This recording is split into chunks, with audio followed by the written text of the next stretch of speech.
Et bonjour à tous et bienvenue dans cette nouvelle vidéo, j'espère que vous allez bien. Aujourd'hui on va parler de l'avancement du projet 500CX car j'ai fini le cadre, j'ai reçu pas mal de pièces pour le moteur que j'ai déjà monté. À la fin de la vidéo, je sablerai quelques pièces. Pour les plus malins d'entre vous qui ont vu la dernière vidéo du All in Sound, qui ont vu déjà l'avancée de la moto, mais ne vous inquiétez pas, dans cette vidéo, on va en parler en détail. D'ailleurs, si la vidéo vous a plu, n'hésitez pas à me le dire en commentaire. Vous pouvez aussi vous abonner à la chaîne pour voir tous les projets sur lesquels je travaille et aussi pour me soutenir. Allez, c'est parti!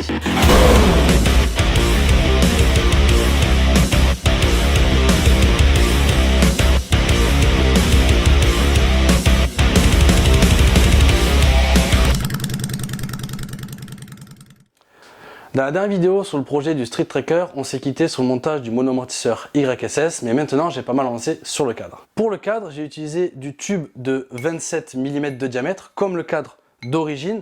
J'ai pris du tube à la coupe pour pas avoir trop de chute. J'ai dû prendre entre 4 et 5 mètres.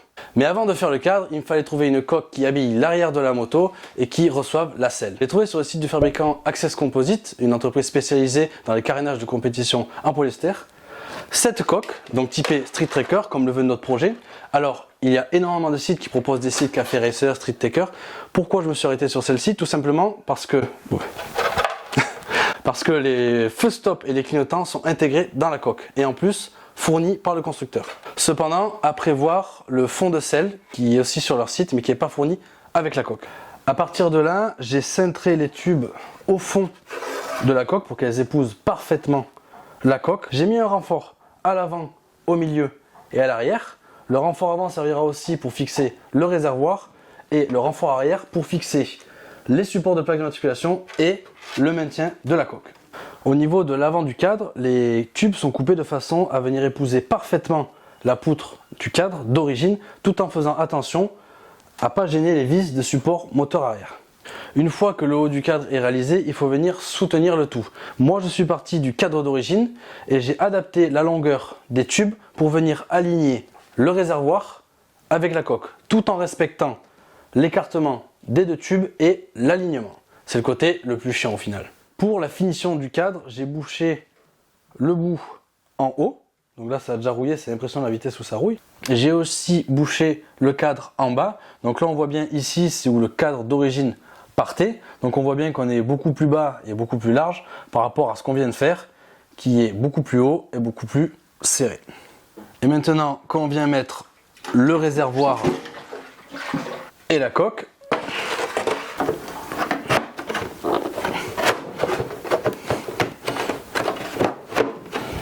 voilà, là on est bon.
Du coup, ce qui a évolué depuis la dernière fois. Tout d'abord, les culasses. Donc les culasses qui ont été peintes en noir vermiculé, comme vous l'avez vu dans la dernière vidéo, on les a installées. Ensuite, Au niveau des carburateurs, ils sont montés sur leur pipe d'admission et ils sont équipés de magnifiques filtres KN. Hein, des filtres KN, des vrais, hein, 70 € pièce. Combien?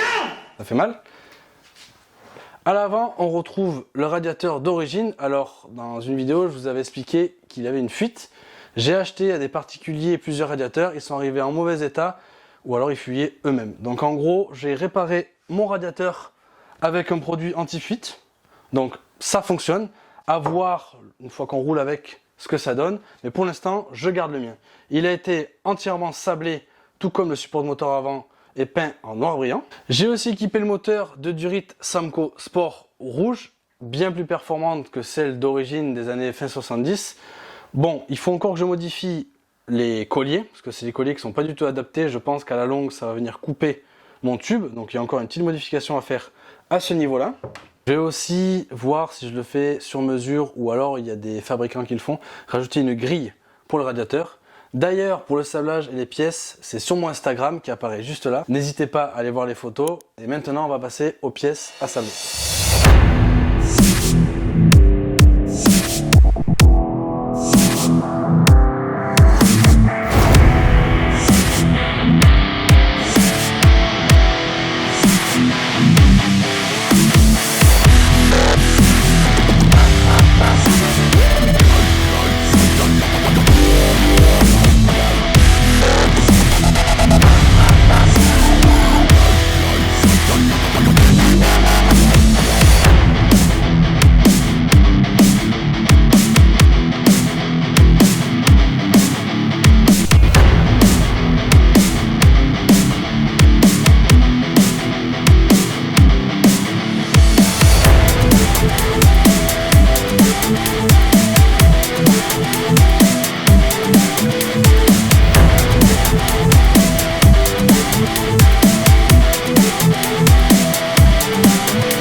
Donc voici le rendu final après le sablage.